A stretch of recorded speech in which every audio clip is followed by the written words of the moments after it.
இப்போ நீங்கள் ஒரு எம்ஆர்எஃப் டயர் கம்பெனி ஸ்டாக் வாங்க முடியாது, அதே 10,000 ஆகுது. இப்போ மாருதி ஸ்டாக்ஸ் வாங்க முடியாது, அதுவும் 10,000 மேலே போகுது.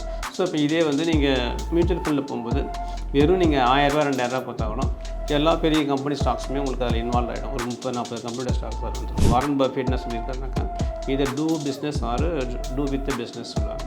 ஒன்று நம்ம ஒரு கம்பெனி ஆரம்பிக்கணும், இல்லை கம்பெனி கூட நம்ம இருக்கணும்னு சொல்லுவாங்க. இப்போ மியூச்சுவல் ஃபண்ட்ஸ் வந்து அதிகமான ப்ராஃபிட்டை கொடுக்குமா, ஈக்விட்டி ஃபண்ட்ஸில் இன்வெஸ்ட் பண்ணுறது அதிகமான ப்ராஃபிட்டை கொடுக்குமா? இன்வெஸ்ட் பண்ணுறது அல்டிமேட் கோல் வந்து வெல்த்து தான். ஸோ வந்து வெல்த் கிரியேட் பண்ணுறது பார்க்கும்போது இன்ஃப்ளேஷனை தாண்டி எதுலெல்லாம் வரும் அதில் இன்வெஸ்ட் பண்ணிக்கலாம். நீங்கள் வந்து நான் ஒரு வருஷத்தில் கோடீஸ்வரர் ஆகணும், 2 வருஷத்தில் கோடீஸ்வரர் ஆகணும்னு சொல்லிட்டு ரெகுலேஷன் இல்லாத ஒரு இன்வெஸ்ட்மெண்ட்டில் போய் மாட்டிக்கிறத விட இது மூணில் நீங்கள் எது வேணால் இன்வெஸ்ட் பண்ணலாம். நம்ம ரூலே இருக்குது, அது நானே விட ஆர்டிக்கலாக கூட வந்துருக்கு. 15 சொல்லுவாங்க. So 15,000 rupees per month, 15% expected return, then 15 years.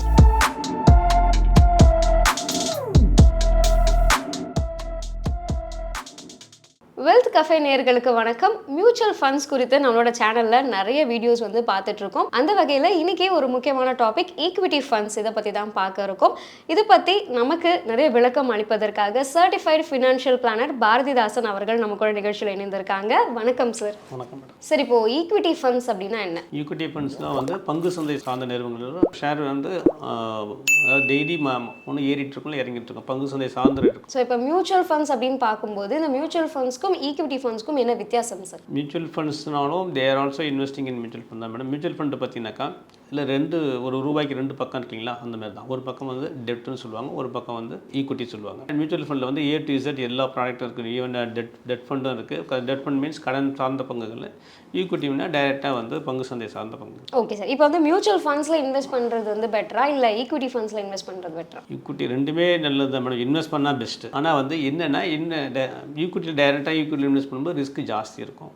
Mutual ஃபண்டில் பண்ணும்போது பார்த்தீங்கன்னாக்கா டைவர்சிஃபைட் ஆகிடும். ஈவன் நீங்கள் ஒரு 1000 2000 இன்வெஸ்ட் பண்ணும்போது கூட வந்து ஒரு 30-40 கம்பெனிஸ் மினிமம் இருக்கும். அது டைவர்சிஃபைட் ஆகும். ரெண்டாவது வந்து அதை மேனேஜ் பண்ணுறதுக்கு ஒரு ஃபண்ட் மேனேஜர்னு இருப்பாங்க. அவங்க வந்து ஒரு டீம் வச்சுருப்பாங்க, ரிசர்ச் டீம் தனியாக வச்சுருப்பாங்க. ஸோ அதெல்லாம் ஒவ்வொரு ஃபண்டையுமே ஒவ்வொரு போர்ட்ஃபோலியோவே செலக்ட் பண்ணி ரிசர்ச் பண்ணி தான் அவங்களை கொண்டு வராங்க. அதனால உங்களுக்கு சேஃபாக இருக்கும். ஆனால் வந்து இப்போ ஈக்விட்டியில் வந்து உங்களுக்கு நம்ம நிறைய படித்து நம்மளால் டைரெக்டாக இன்வெஸ்ட் பண்ண முடியும்னா மட்டும்தான் பண்ணணும். இன்றைக்கி பார்த்தீங்கன்னா 100-90 பங்கு பேருக்கு வந்து பார்த்திங்கன்னா லாஸ் தான் சொல்லுவாங்க டைரெக்டாக ஷேரில் இன்வெஸ்ட் பண்ணுறவங்க. ஆனால் இதே மியூச்சுவல் ஃபண்டில் வந்து உங்களுக்கு அந்த மாதிரி ரிஸ்க் இருக்காது. இப்போ வந்து இப்போ இன்ட்ராடே டெரிவேட்டிவ்ஸ் அதுமாரி பண்ணும்போது அதில் ரிஸ்க் ப்ரொஃபைல் ஜாஸ்தி இருக்கும், ரிஸ்க் கண்டென்ட்டு. இப்போ இதே வந்து பை அண்ட் ஹோல்ட் கான்செப்ட்டில் இப்போ வாங்குறாங்க, ஒரு நல்ல ஸ்டாக்ஸாக செலக்ட் பண்ணி வாங்குறாங்கன்னு வச்சுங்களேன். ஸோ வந்து அதில் நிறைய கொஞ்சம் பேராமீட்டர்ஸ்லாம் இருக்குது. ஸோ அதெல்லாம் book value, share price, ROI அதெல்லாம் பார்த்துட்டு வாங்குறச்சேன். பை அண்ட் ஹோல்ட் கான்செப்ட் வாங்கிட்டு உடனே விற்கணும்னு நினைக்கக்கூடாது. ஒரு 10% 20% ப்ராஃபிட் வந்தால் விற்கலாம், அது போதும்னு நினச்சாலும் அப்படி பண்ணிக்கலாமே தவிர இன்ட்ராடேவே பண்ணாமல் பண்ணும்போது அவங்களுக்கு லாஸ் வராது, ப்ராஃபிட்டும் இருக்கும். இன்னொரு மேஜர் டிஃப்ரெண்ட் என்னென்னாக்கா, இப்போ வந்து பார்த்தீங்கன்னாக்கா இப்போ நீங்கள் ஷேர் இப்போ வந்து ஒரு 10,000 ரூபாய்க்கு நான் இன்வெஸ்ட் பண்ண போகிறீங்க அப்படின்னாக்கா, இப்போ நீங்கள் ஒரு எம்ஆர்எஃப் டயர் கம்பெனி ஸ்டாக் வாங்க முடியாது, அதே 10,000 ஆகுது. இப்போ மாருதி ஸ்டாக்ஸ் வாங்க முடியாது, அதுவும் 10,000 மேலே போகுது. ஸோ இப்போ இதே வந்து நீங்கள் மியூச்சுவல் ஃபண்டில் போகும்போது வெறும் நீங்கள் 1000 2000 பார்த்தா கூட எல்லா பெரிய கம்பெனி ஸ்டாக்ஸுமே உங்களுக்கு அதில் இன்வால்வ் ஆகிடும். ஒரு 30-40 கம்பெனியோட ஸ்டாக்ஸ் அதில் வந்துடும். ஸோ வந்து அந்த எல்லா கம்பெனிஸ் பெனிஃபிட்டுமே நமக்கு அதில் வரும். இப்போ இந்த ஈக்விட்டி ஃபண்ட்ஸ் அப்படின்னு வரும்போது இதில் இருக்கக்கூடிய ரிஸ்க் ஃபேக்டர்ஸ்லாம் என்ன சார்? புதுசாக நீங்கள் இறங்குறீங்க, மார்க்கெட்டுக்கு வரீங்கன்னாக்கா லார்ஜ் கேப் கம்பெனியை செலக்ட் பண்ணி இன்வெஸ்ட் பண்ணுறது உங்களுக்கு சேஃப். அது வந்து பார்த்தீங்கன்னாக்கா இப்போ வாரன் பஃபெட் என்ன சொல்லியிருக்காருனாக்கா, இதை do business or do with business சொல்லுவாங்க. ஒன்று நம்ம ஒரு கம்பெனி ஆரம்பிக்கணும், இல்லை கம்பெனி கூட நம்ம இருக்கணும்னு சொல்லுவாங்க.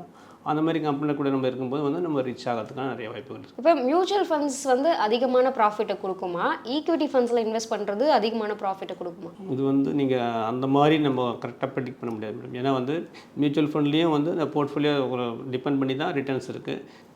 ஈக்விட்டிலையும் வந்து நம்ம செலக்ட் பண்ணுற கம்பெனிஸ் பொறுத்து தான் ரிட்டர்ன்ஸ் இருக்குது. ஒரு சில நேரம் பார்த்தீங்கன்னா பேங்க் செக்டர்ஸ் இன்க்ரீஸ் ஆகும், ஒரு சில நேரத்தில் வந்து பார்த்தீங்கன்னாக்கா பப்ளிக் செக்டர்ஸ் இன்க்ரீஸ் ஆகும், ஒரு சில ப்ரைவேட் பேங்க் செக்டர்ஸ் இன்க்ரீஸ் ஆகும். இப்போ பார்த்தீங்கன்னா ரீசெண்ட் டேஸ் பார்த்தீங்கன்னா இன்ஃப்ராஸ்ட்ரக்சர் நல்லா க்ரோத் கொடுத்துருக்கு. மியூச்சுவல் ஃபண்ட்லேயும் சரி, அந்த செக்டரே நல்லா க்ரோத் கொடுத்துருக்கு. 50% ரிட்டர்ன்லாம் கூட கொடுத்துருக்கு லாஸ்ட் 1 இயரில். ஸோ அதனால் வந்து அது மாறிட்டே இருக்குது மேடம். பட் ஆனால் நமக்கு எய்ம் என்னென்னா ஒரு விலைவாசியை தாண்டி வளருதான்றதான் பார்த்துக்கணும்.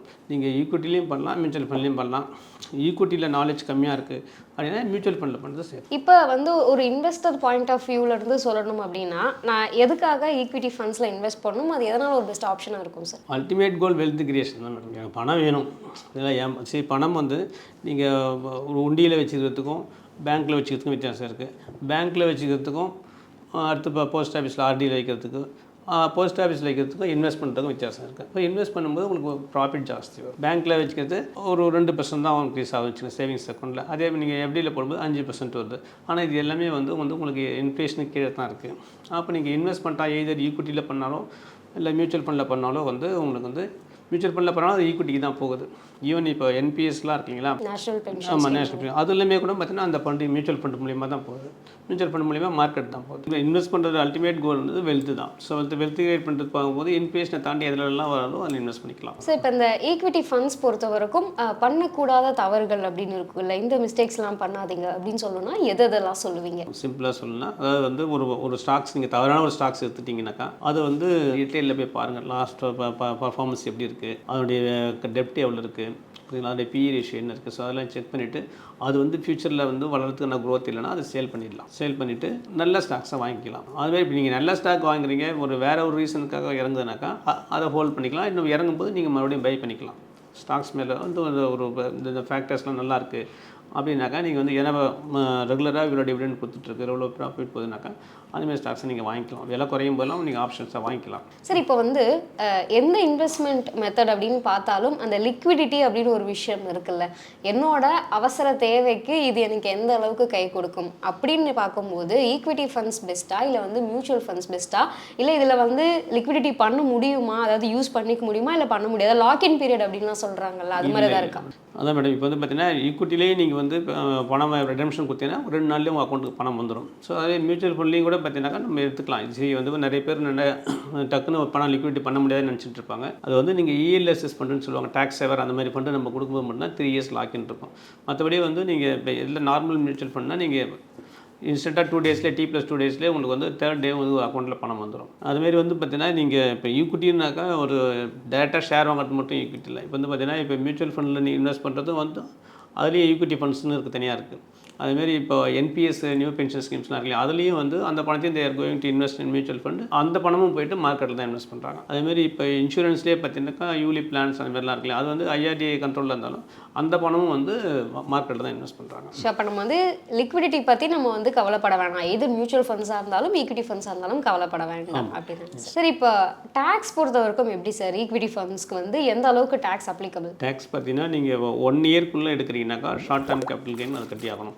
1 yearக்கு மேலேனாக்கா முன்னெல்லாம் பார்த்தீங்கன்னாக்கா டேக்ஸ் ஃப்ரீயாக தான் இருந்தது. ஆனால் வந்து இப்போ வந்து லிமிட் பண்ணியிருக்காங்க. 1 lakh வரையும் நமக்கு கேபிட்டல் கெயின் ஃப்ரீ.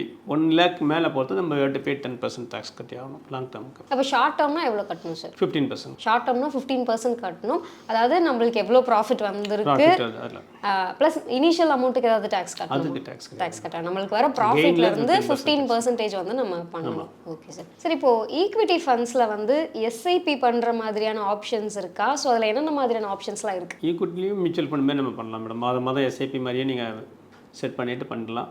அதுமாரி வந்து அல்டிமேட் கோல் வந்து நமக்கு மணி தான். அப்போ வந்து நீங்கள் வந்து இப்போ சேனல் தான் வேறு, உங்களுக்கு மியூச்சுவல் ஃபண்டாக டைரக்ட் ஈக்விட்டி அப்படின்றது தான் வேறு.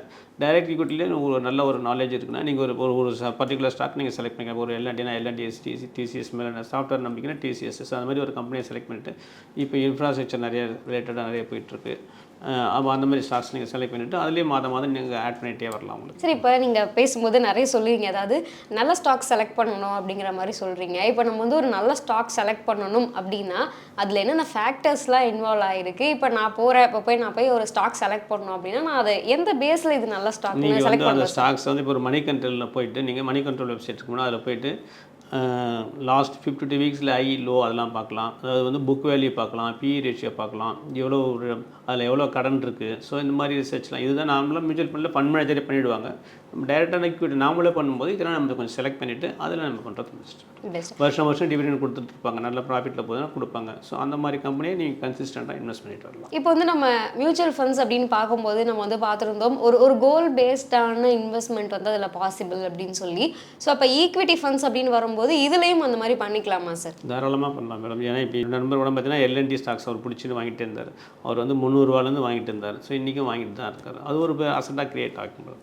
என்னென்னா நம்ம இப்போ விலை இறங்கும்போது அந்த நல்ல ஸ்டாக்ஸ் மேலே நம்பிக்கை இருந்தால் ஆவரேஜ் பண்ணிகிட்டே இருக்கும்போது ஒரு நல்ல இப்போ ஒரு உதாரணத்துக்கு இப்போ IRFCன்னு ஒரு கம்பெனி ஸ்டாக்ஸ் பார்த்தீங்கன்னா 25 ரூபா 30 ரூபாலே சுற்றிட்டு இருந்தது ரொம்ப நாள்.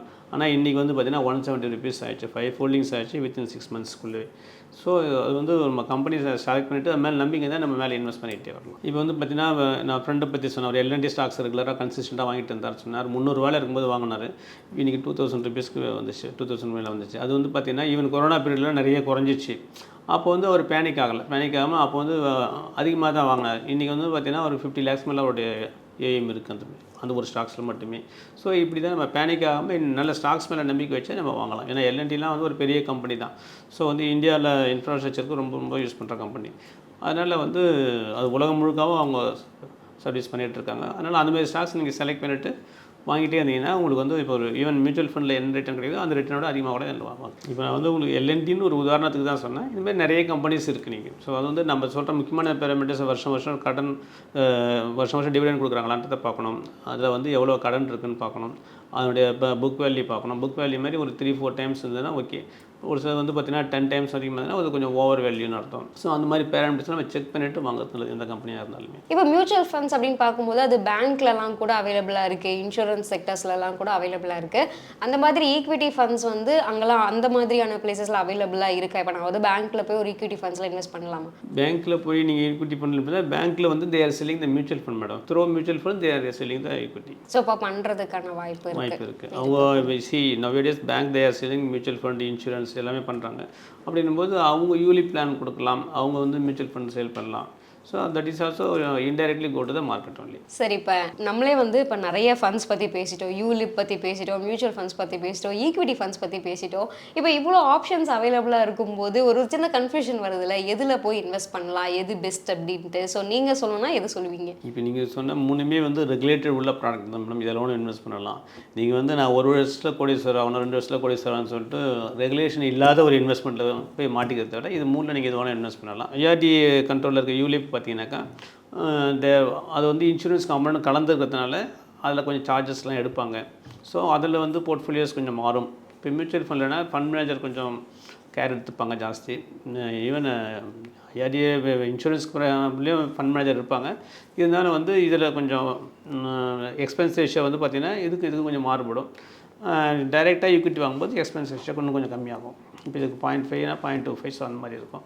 டைரெக்டாக ஈக்விட்டியில் இன்வெஸ்ட் பண்ணுறது வந்து உங்களுக்கு சேஃபு தான். ஸோ அது வந்து வெல்த் கிரியேட் ஆகும், பட் ரிஸ்க்கு ஜாஸ்தி இருக்கும். மியூச்சுவல் ஃபண்டில் வந்து உங்களுக்கு சேஃபாக இருக்கும், ரிட்டர்ன்ஸ் நல்லாயிருக்கும். சரி, இப்போ நம்ம பார்த்தோம் ரெகுலேஷன் இருக்கிற ஃபண்ட்ஸு, ரெகுலேஷன் இல்லாத ஃபண்ட்ஸ். எனக்கு தெரிஞ்சு மோஸ்ட்லி லாஸ் ஆகிற எல்லாருமே இந்த ரெகுலேஷன் இல்லாத ஒரு இதில் வந்து இன்வெஸ்ட் பண்ணியிருப்பாங்க. அது எப்படி ஐடென்டிஃபை பண்ணுறது சார்? இதெல்லாம் வந்து ஒரு ரெகுலேஷன் கீழே வரும், இந்த ஃபண்ட்ஸ்லாம் வராது அப்படின்னு எப்படி ஐடென்டிஃபை பண்ணுறது? இல்லை மேடம், இப்போ வந்து உங்களுக்கு இப்போ மார்க்கெட்டில் இருக்கிறது எல்லாமே ரெகுலேஷன் உள்ளது தான் மேடம். நான் ரெகுலேஷன் இல்லாத இதுன்னா இப்போ வந்து பார்த்திங்கன்னா இப்போ 10,000 கோடி இப்போ கலெக்ட் பண்ணிவிட்டு ஏமாற்றிட்டு இருப்பாங்க. உங்களுக்கு 1 இயர்லேயே இப்போ டபுள் ஆக்கி தரேன், 2 years டபுள் ஆகி தரேன்னு சொல்லிட்டு ஓப்பன் பண்ணி நீங்கள் இன்னொரு ஐடென்டிஃபை பண்ணிக்கலாம். எதெல்லாம் வந்து உங்களுக்கு கேஷாகவே வாங்குறாங்களோ அதெல்லாம் வந்து ரெகுலேஷன் இல்லைன்னு அர்த்தம்.